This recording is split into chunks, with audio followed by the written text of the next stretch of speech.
Hey guys, it is Allison. I am the host of your show, Allison Answers Mission Awake. I cannot wait to sit down with you today and go over how we are going to crush the mediocrity in your life that has been plaguing our society since the beginning of time. I cannot wait to have a real deal conversation that includes intelligence, fun, excitement, and real actionable steps to make a real difference in the life that you're living now and making it into something you can be damn proud of and excited to live. Sit down, put on your damn seatbelt, and get ready for the ride of your life.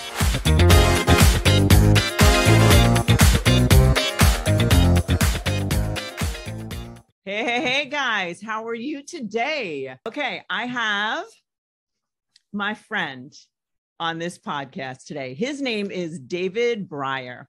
And I'm going to give you, so first of all, I'm going to have to read, which I usually don't do, David, by the way. I'm going to have to read a lengthy plethora of accolades about David Brier. But prior to doing that, I have to say something just, kind of just personal. Okay. So David we have been on a couple of entrepreneur business type, trips. And my experience with David is that usually, like, if I'm going to have like somebody who's very prestigious or somebody who's well-known on the podcast, I'm nervous. And I wasn't nervous at all with David, and almost to the point where it's like negligent, honestly.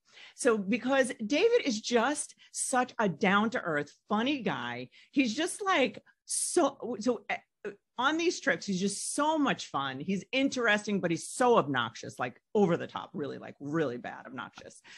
And he would like humiliate me in public. This is the endorsement portion, right? Yes, this is the part that I don't care. You didn't know I was going to talk about you this way at all, thought this was going to be like a business, like good thing. No, but anyhow, so like my experience with him is just so natural. And I think that that's also what makes him such an incredible guest, because he has so much to offer because of his authenticity and his unique character. And I think, he's a branding expert, which I'm going to get into, but his ability to just come up with very, very funny, unique experiences just socially shows just him as a human being. Like his brand is just unique, fun. And I just adore this guy.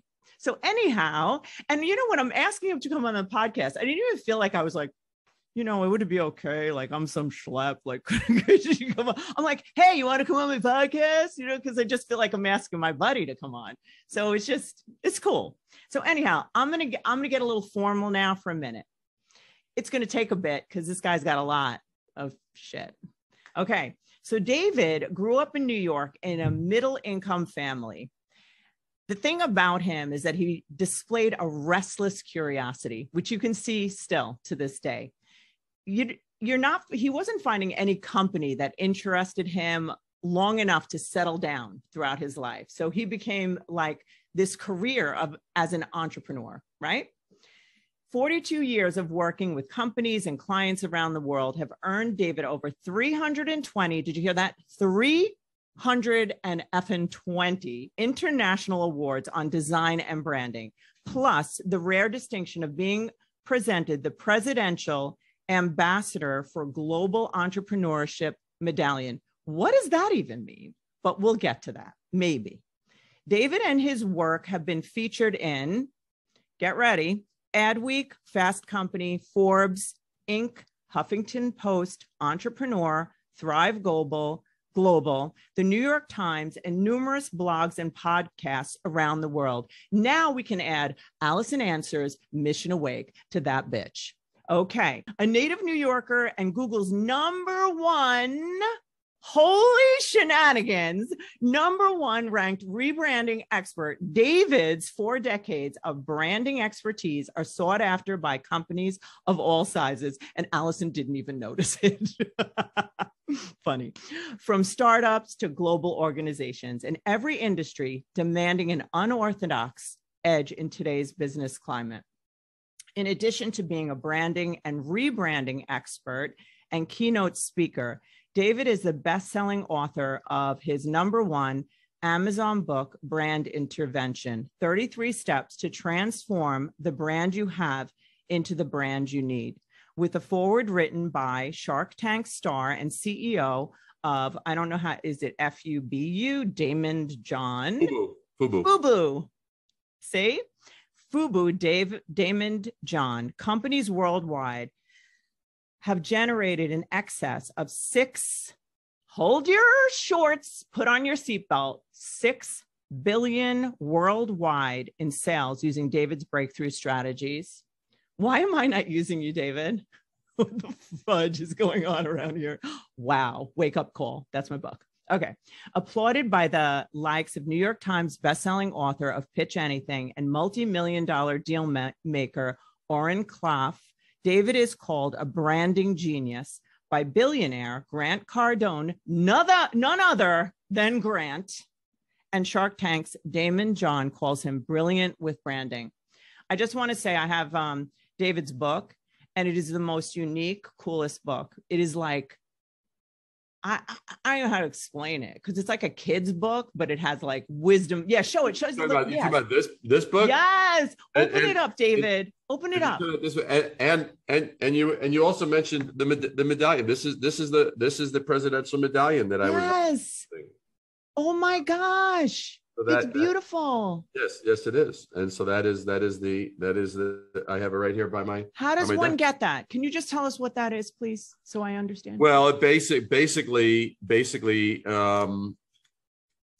in around 2000, I think 16, there was an initiative, and it had to do with really promoting global entrepreneurship around the world.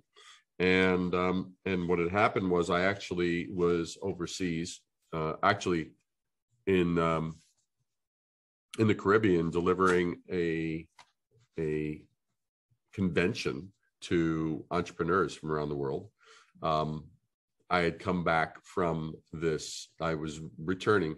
One of the things about my wife, I mean, I'll sometimes, if I have a layover, I'll call up and she'll go, we'll keep it brief, and she'll go, oh, we'll call me when she wants the full package. She wants me home, right? It's like it's like yeah, we'll talk for a few minutes, but it's like oh, this is cool, but get out the phone. I'll see you soon. And so if ever there's going to be, we're going to connect while I'm on a layover. It's oftentimes I'll just reach out and say, hey, honey, how are you? She never will. She's not a big texter. So I was coming from overseas. I landed in Miami. That was my layover. And there's this text, call me as soon as you get this. And I'm like, oh shit. Is there an emergency? What's the problem? So I call up. She goes, honey. She goes, so first of all, told me about that at the time, Damon's book at the time, The Power of Broke. He had actually finished it and sent me a copy. I talked it up and I promoted it and stuff like that. And so he sent me a thank you copy and a little wonderful inscription in the middle. And she goes, not only that, but here was the funny part. You have to understand. So I just have completed delivering a week-long convention to probably entrepreneurs from maybe about 7 different countries. And so I come back to Miami, and my wife, she calls me about that. And then she says, by the way, Damon also had sent you, and she took a photo of it, but there was a photo that where there's this, I don't know if you could see this. Wait. Yeah. Hold it like, yeah. Presidential. Oh, I can't see. Oh, ambassador. Yeah, see it. I see it. So there's that. And then, and then there's David sent me this thing and sent me one of these to have in appreciation. And so that's basically how it was presented. You don't kind of just get it just because someone. It's like, that's there. As he was a ambassador, it basically was one of those things, and that's how basically I was presented to it, and as a form of recognition. So that's the backstory on that one. That's really cool. And you know what? I really feel like you deserve it, not because I have such a great understanding of even actually your field, but just understanding you and kind of like the way that you give to people. Cause I really do see it. And I would love to know some of your backstory and how I see you is like this very, I feel like you're this kind of person who just like can zoom out and you see things that other people do not see. Like as a therapist, we do that. I'm always trying to, look at what's illuminated in the room, like notice. And I feel like you have that kind of expertise to see things that are very unique that maybe others aren't seeing. Yeah. And that's what makes you so good at what you do. But I'd love to hear about you and how you became who you are today. Sure. Yeah. Sure. Well, I grew up, I grew up in Brooklyn, New York. So Brooklyn kid, raised in Queens. Wait, what part of Brooklyn? Canarsie. I was born in. Okay. Highland Park. Cool. Look at that. And so basically, I mean, I love the multicultural aspects, especially at that time, when I was growing up. I mean, Brooklyn was the ultimate melting pot, the place where everyone sort of, it was like the epicenter of people arriving, all cultures arriving. Yeah. So on our block, we had Hungarian, Polish, Italian, Black, white, maybe even Irish. So it was like, just on the one block, had everything. And it was like its own little ecosystem. It was it was like your extended family. It's very different than the culture of today, where people are kind of like, oh, this is our property, and you don't even know your neighbors right and left or front, and so I really loved that. I grew up with that. I was always very curious. I was always very, very interested. I loved all forms of creative output, whether it was cooking, whether it was drawing, whether it was music. I very much, while I was a drummer in my teens, I was also an artist, and I'm still an artist. I mean, so if you see, for those that are actually seeing this, like right there, that's a painting of George Harrison I did when I was about 16 years old. Oh, that's you. You did that. And and that's a piece of art that I did later on. When I was writing a love story about my wife and myself, and that I did for the New Jersey Art Directors Club, and and there's lots of bits and pieces of art all the way around, and tons over there. Anyway, so and even in my teens, like probably when I was about 17 years old, I was searching for enlightenment. I was very just bare existence, just as it was didn't satisfy a basic inner craving that I had. So I was I wanted spiritual betterment. I wanted spiritual enlightenment. I wanted to understand things better. I wanted to know why. That was kind of just where I was at. And so I just continued and I found what worked for me. And people that know me very well know I'm extremely spiritual, and the things that I support and advocate all have to do with that, and all have to do with the betterment of individuals. That's very, very important to me. It takes the form in my life of helping entrepreneurs and helping people who create stuff. And I'm very specific about that, because there's an enormous difference, an enormous gap between those who are pure capitalists, who are like, okay, we're gonna do this, we're gonna invest this money, we're gonna do this thing, we're gonna do this exit strategy. They never created shit. They never had any real skin in the game. To them, it's like just moving chips from one square to another square to another square. That's not where the magic happens. Where the magic happens is someone who's willing to jump in and disrupt and challenge. Okay, well, why did I love Why did I love the Beatles? Because what they introduced sounds to me I never heard before. Why did I love Soul Train? Because American Bandstand, that was on at the same time on Saturday mornings, that was good if you wanted to watch the music bands perform. But when I wanted to learn how to dance, I switched. When the commercials were on, I would switch to Soul Train. I'd say, that's how you freaking dance. And I'd practice my moves. And I'd see the Temptations, or I'd see James Brown, or I'd see Michael of Jackson 5 or whatever like that. So I loved those that challenged. Okay, that was done yesterday. What's happening tomorrow? Give me tomorrow. Love that. You know what? I want to let you talk completely, but I'm gonna just piggyback on something because it feels really. I didn't really so much know. Maybe I felt it, but I didn't know how spiritual you were. And when you're describing this, it's so interesting to me because it's a synchronicity right now. Because what I've been talking about so much is just what you're talking about, but in the other realm, like the concept of the entire world is automated and reacting. And there's this small percentage of creators.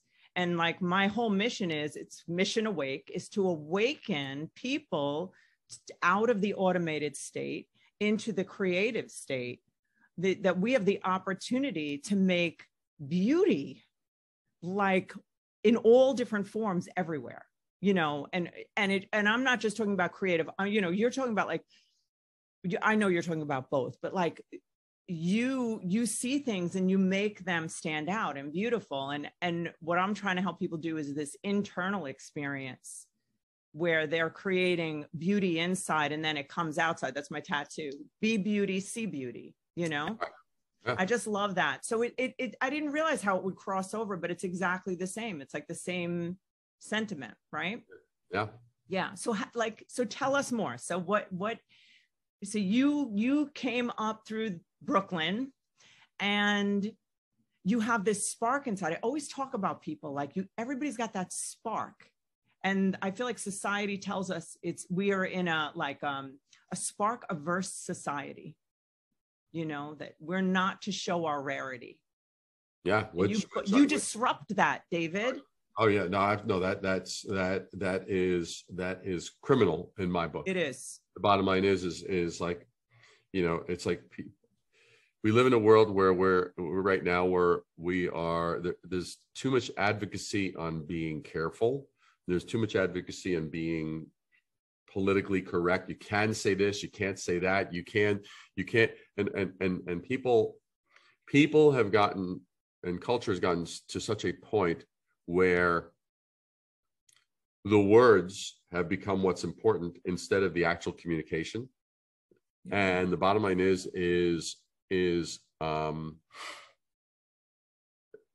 put it this way, I'm not going to allow this conversation to derail into validating that bullshit, because it's bullshit. The bottom line is where the magic is I will never let anybody that I work with ever operate on a basis of apologizing. Like, don't be apologetic for being amazing. If you're a fucking genius, just own that. Period. Don't apologize for being fucking great. If you are great, who are you offending? If you're truly remarkable at something, if that offends somebody, you're in the wrong room. And we've all gone into a room where we either shrank, we shrank into ourselves. It just was not in a room where there wasn't enough air because of others that were in there. And then there are other environments where it's like where people welcome. They create space for you to expand into. And that is magically brilliant. And that is magically wonderful. The power to create space. Some people feel like they've got to create space by taking it away from others, or in order to create, they must destroy this in order to create that. Bullshit. That is the ultimate lie. It is a very much a mindset of scarcity. There is no shortage of people to add value to. There's no shortage of lives that can be helped. There's no shortage of places where greatness can be manifested and actually be brought into existence. And that's how I operate when I'm creating a brand and helping an entrepreneur with a vision that's bringing something great to the world as a service or a product. That's where it's exciting. That's where, and I'll tell you when it hit me how big it can get. There's a client of mine. I'll keep their name out of it to respect their privacy. There's a client of mine.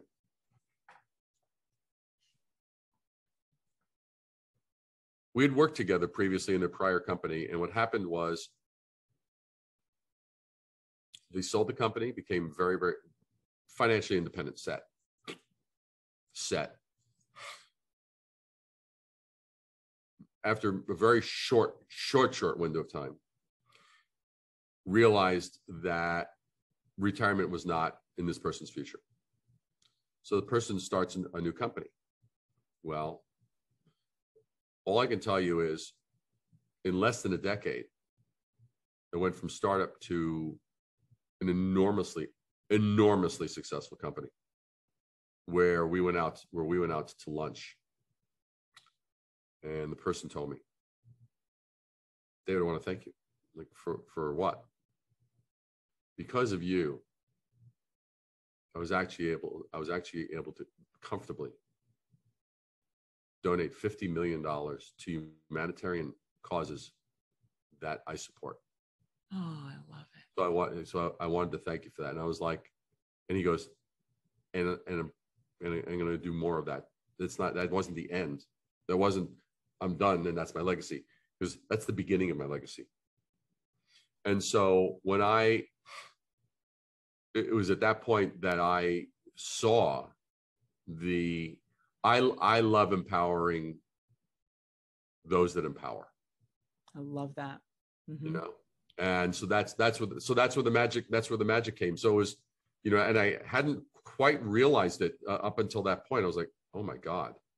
I mean, how many lives did I impact by helping this individual, this worthy individual, to ascend to what they were capable of?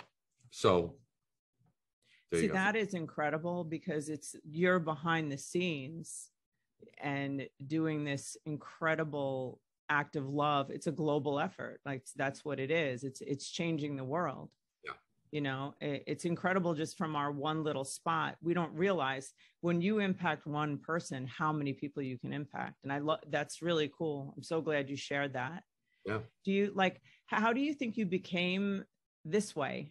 You know, so we're there if you could describe struggles that you've had, because I know that, I mean, when you said something on here, I almost cried because you're like, you know, how many of us have a hard time with, you know, whatever you were saying. And I'm like, that would be me, you know, and I think that people really get moved by the authenticity. Like here you are, you've advanced so much in your life, but what are your hard times that have grown you is really my question.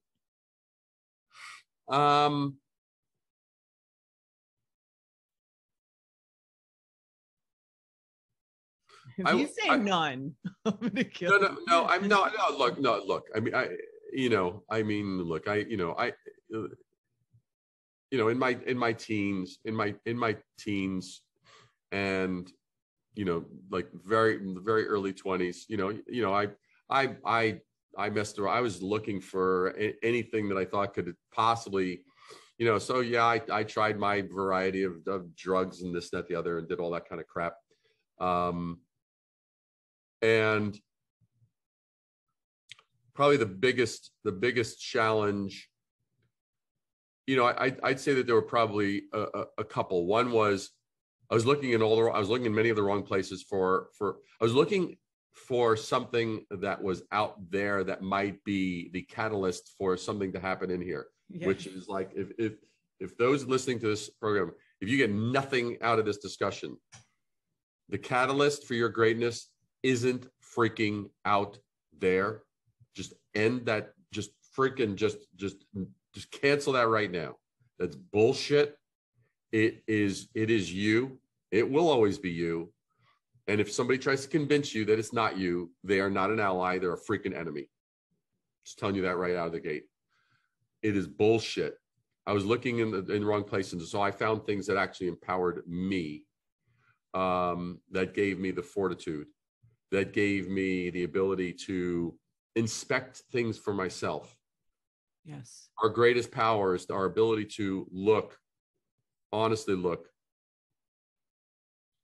and so and stay the course of things that anything that empowers you to look without filters, look without without being intoxicated with your own I'm awesome or I'm a victim or any of that bullshit. All those are just spectrums of bullshit. You know, it's like, look, things are what they are. Things are what they are. There are places where I'm freaking brilliant. There are places where I'm not brilliant. I could get better at them. They're not particularly my wheelhouse, but I look at them straightforwardly. And it's like, and I don't, and things, you know, and I don't buy what I call these false philosophical trivial bits of bullshit. Like, you know, like, I mean, I spoke to someone, they were mentioning the fact of like this imposter syndrome. It's like, I find that to be such an interesting conversation because like, I get it. I understand what that's about, but is that really even a thing? Let's just look at it. It's like, okay, you feel you're capable, but you doubt that you're capable, or something happens and you second guess if you're capable or worthy of X, Y, Z. So let's just keep it really simple. Okay, you're doubting yourself. I can talk on those terms. Good. Okay, if you're doubting yourself, you're doubting yourself. This imposter syndrome, giving it this wonderful label that sounds like this facet. It's like, enough with the freaking, we are so prone to wanting to label things and put nice, wonderful little labels on them. And, you know, that sound wonderful, that sound like this and that and the other, when they're either false or they're not empowering, or they sound brilliantly, very, very, very educationally, very, very impressive, but they're crocks of bullshit that I can punch holes through just by looking at them. So anything that diminishes anyone's capacity in work, in life, in living, in value, in worth, in the benevolence, in the ability to give back, anything that dilutes that is an enemy of all of us. I'll tell you something, what you're saying is so profound, because while you're saying about imposter syndrome, isn't that like a brand? It's like a faulty brand. It's 100% a freaking brand. It's a brand of bullshit. I hope I'm not offending anybody here, but no, it's okay. I got it. You know, I mean, it's like, you know, hopefully, I mean, you know, there might be some people listening who are going, oh, no, that's not true. I've experienced it. Look, what you experienced was you doubted yourself, or someone said something and you second guessed yourself. I get it. I understand. This imposter syndrome, it's a wonderful label of packaging something in a wonderfully very, very, very, you know, wonderful, you know, pseudo intellectual kind of blah, blah, blah, blah. When it's like, here's the thing. Okay, something happened and you doubted yourself. Got it. I really got it. Okay, understood. Now, are you as good as what you said? Yes, I am. Good. Then anything else is bullshit. Yeah. Are you as good? Well, I may have embellished some points. Good. So you embellished some points. Got it. How good are you? So on that scale, you said you were a 10. Well, I'm really a 7. Good. Are we good now? Yep, I'm good. Thank you. End of discussion. We don't need to talk about, well, imposter syndrome, but there ain't no syndrome. It's a syndromeless phenomenon. Well, you know, when it becomes a syndrome phenomenon, you know what happens is that then it can become a pattern. That because when we put ourselves in a label, right? Yeah. But like for you, David, like you have confidence and like you exude that, and everybody freaking needs that and wants that. And I feel like when you're describing what you were describing before, like seeking your creativity or your spark, whatever. It's like, I almost feel like you found yourself or your spiritual center. Like, and I feel like when people find that, they look inward. They don't search outward. I'm always talking about that. Stop tinkering outside to fix an inside problem. Right. So it doesn't even make sense. But what you're describing, like, do you have like, and it's not a simple thing, but maybe it is, like for us to get, like, I want people to get there. Like, I want to be friends with me. I want, like, to be able to just, the truth is good enough. Being like, we're like not allowed to talk about being great or being anything or not great, or like everything has to kind of fit in the mold of what the masses are saying is normal. Right. You better bet your ass you better be on the other side of the bell curve, because then you're not going to, it's sad in the middle, I think.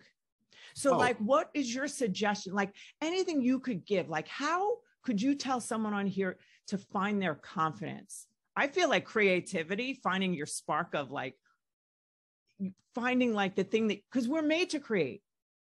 Aren't we? I think we're creators. Well, absolutely. We're 100% we're creators. And one thing I talk a lot about here and there, it's probably people, a lot of people miss it, but they'll occasionally, if they digest a lot of my stuff, they'll get it. It's something that Claude Silver from VaynerMedia, Claude Silver, who's Gary Vaynerchuk's number 2.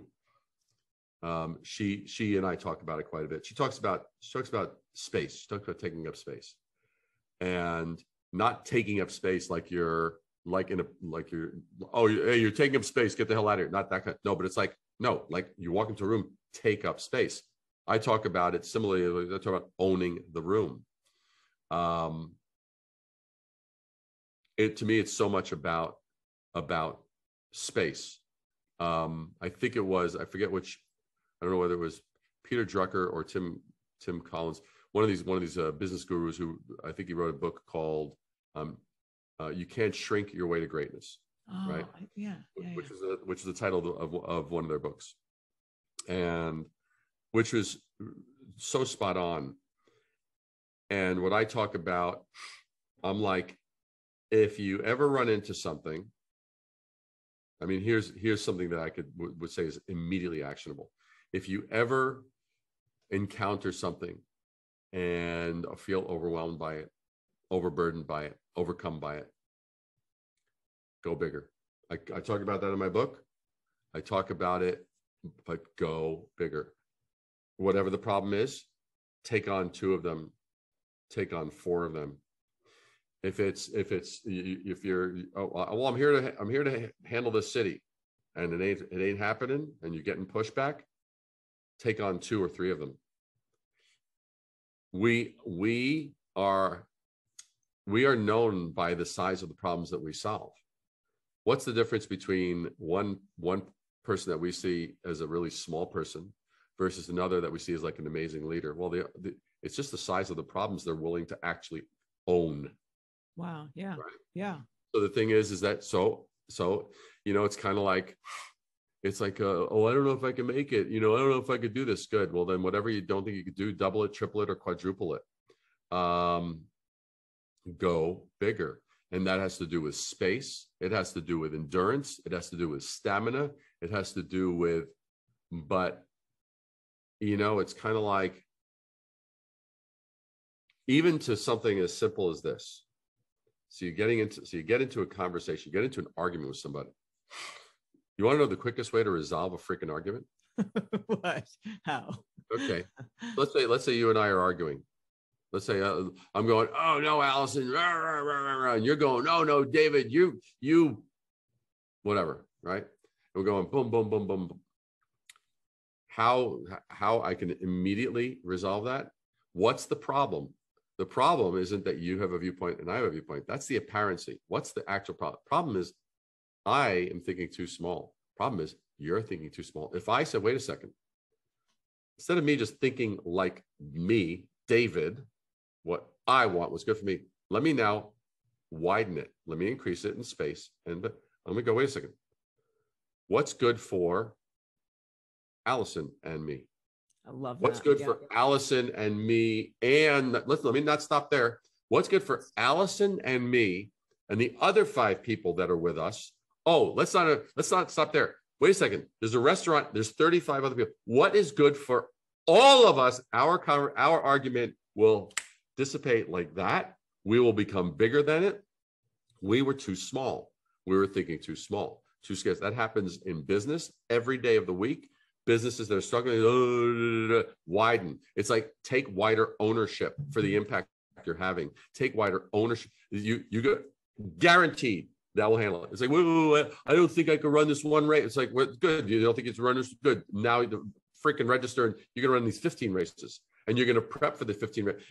It's like a matter of space, ownership, and accountability that will dissipate and handle the little minuscule kind of crap. I freaking love this. David, give us an example. I need an example about business. Like, because like my business here, like we're growing like wildfire, not in your world, but in my world, it's wildfire. And basically, like I need to buy a huge building. And if I'm like, how am I going to do it? So what would you say? Like, what do you tell businesses who, let's say practically, like, let's say with the practical current moment, which I don't even believe even because it's matter and wave is more powerful than matter, it's whatever. But so the practical moment that they're in, they're seeing their limitations. What would you say? Well, how do you get bigger? I'll tell you. I'll tell you what I did. I'll give you a perfect example. What I did in the beginning of my career. Yeah. Probably about it's around 83, 84, something like that. And what happened was I'd been in business for a couple 3 years, and I was like, I want to make a bigger impact. How do I do that? So now you have to understand. So this is a young entrepreneurial designer, David. No, I didn't have like any formal business training. Didn't have any great mentor that I was like, wow, what a terrific example. I can learn certain things. So I was like, but I was resourceful and I was stubborn. And so I thought, I'm going to create a magazine. And it was a large magazine, like 12 inches wide by 18 inches tall. And it was, I made it like a 16-page. I wanted to make it as a promotional magazine. I was like, that's the way that I knew that I could get my work in front of companies and brands that would, hire me for my skills. But what I did was I knew that I couldn't do it alone. I knew that I couldn't do it alone. And I knew that I couldn't afford to fund this. I was like, what can I do? Well, actually, if I approach a printer and I approach an illustrator and I approach a photographer and I approach a copywriter, and we all contribute our skills to this thing, we will all have something much greater than any of us can individually produce by ourselves. Love that. And it was like, I just knew that was the one thing I knew. It's like, none of us can produce this by ourselves. But if we join efforts, I'll invest my skill, everyone, and it was like, and that was kind of like a key breakthrough, because then all of a sudden I was able, and it was great because I called it graphic relief, a quarterly indulgence, right?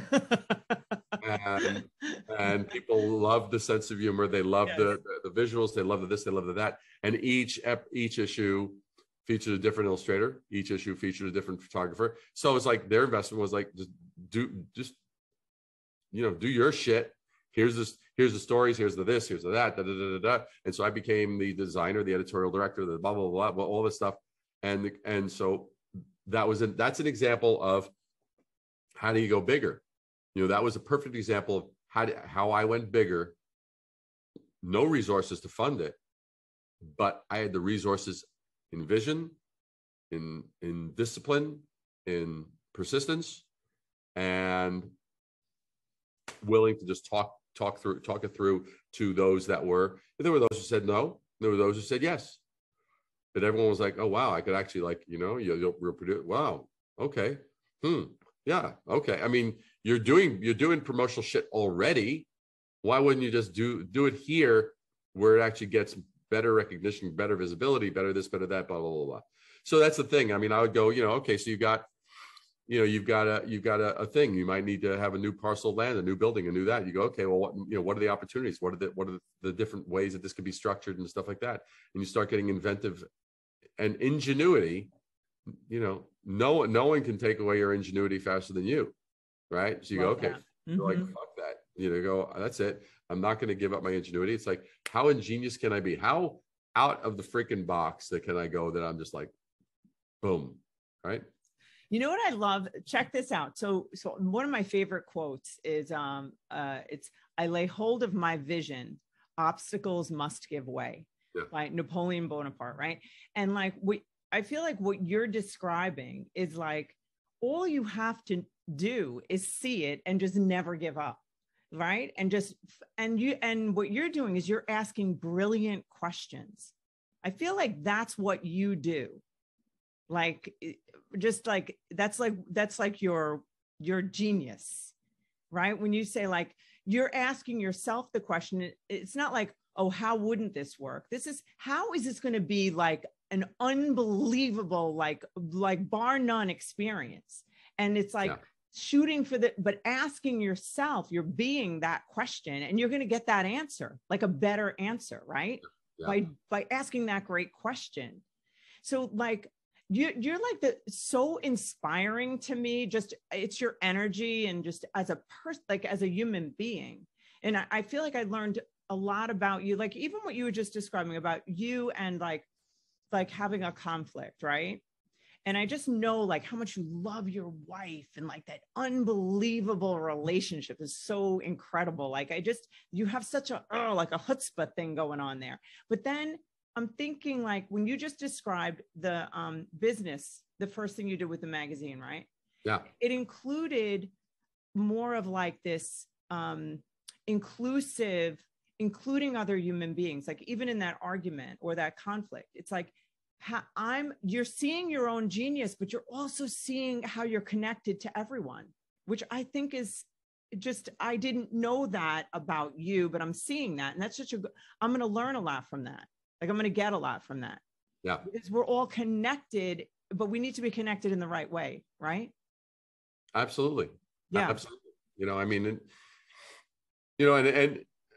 I mean, I would say that in the beginning of my career, I mean, there's life experience that obviously helps enormously. Yeah. Because the idea of walking away from something was frightening to me.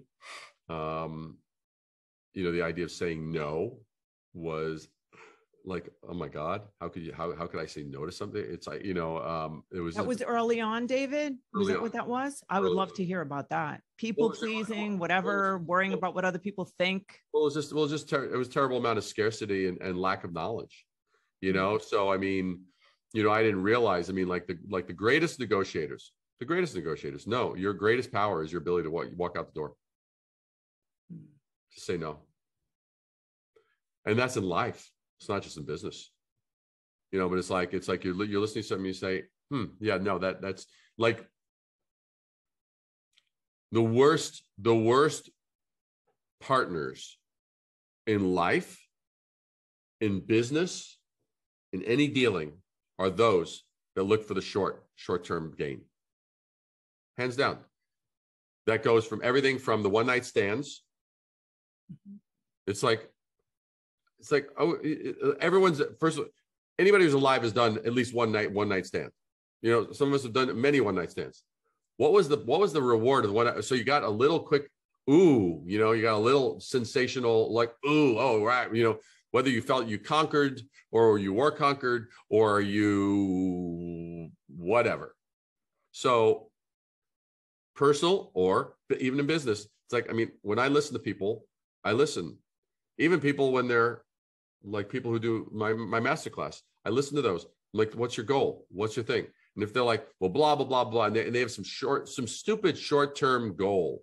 Like, well, I want to, you know, I want to make $500,000 in the next, like, you know, next quarter, and da, da, da, da, da.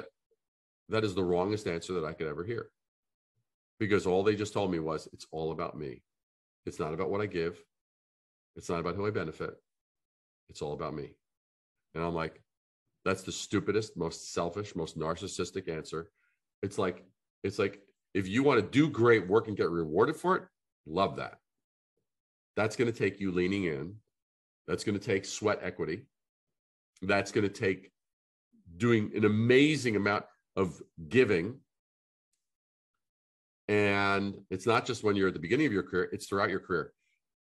I am very fortunate to have some like very high profile, high net worth people in my circles, in my corner.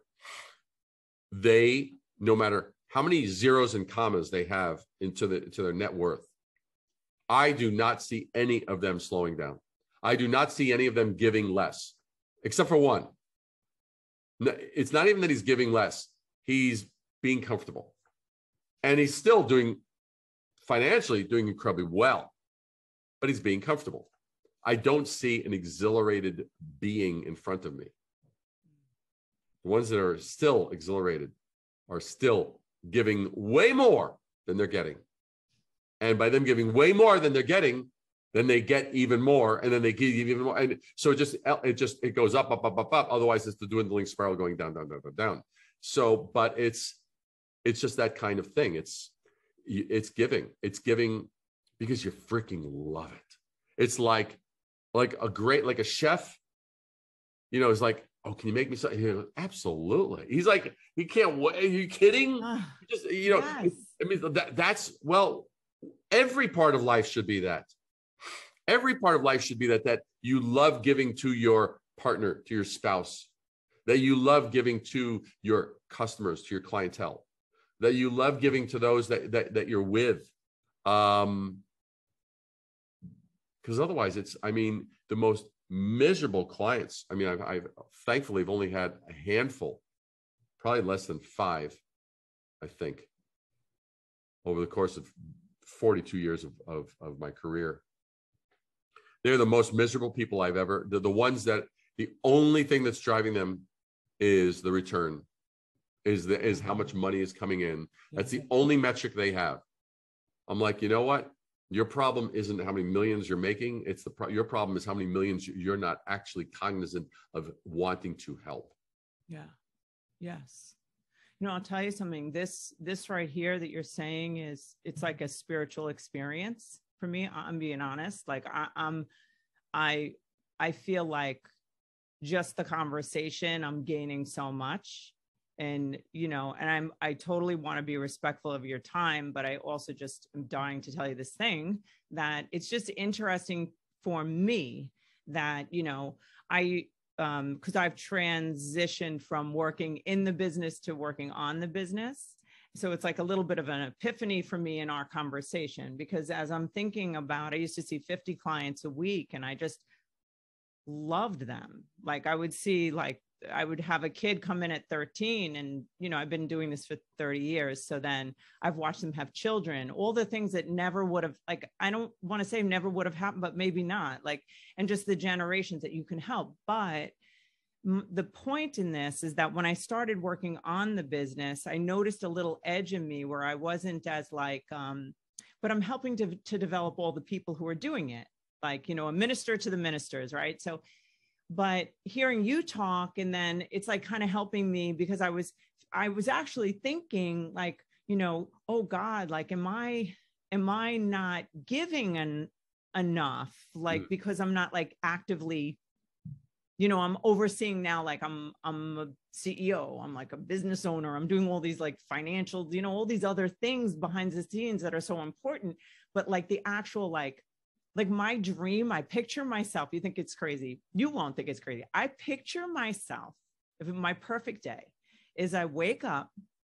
Now I'm going to be talking about, forget about business, whatever. I wake up, whatever I do, you know, for my personal growth. And then I get in my car alone and I drive somewhere and I look and my eyes are open to see people who feel that terrorized, I don't know what to do feeling, and do something to add value there, whether it's they can't pay for something, but whatever it is, like that's like and I feel like that would be like the best, like if I could do that every day.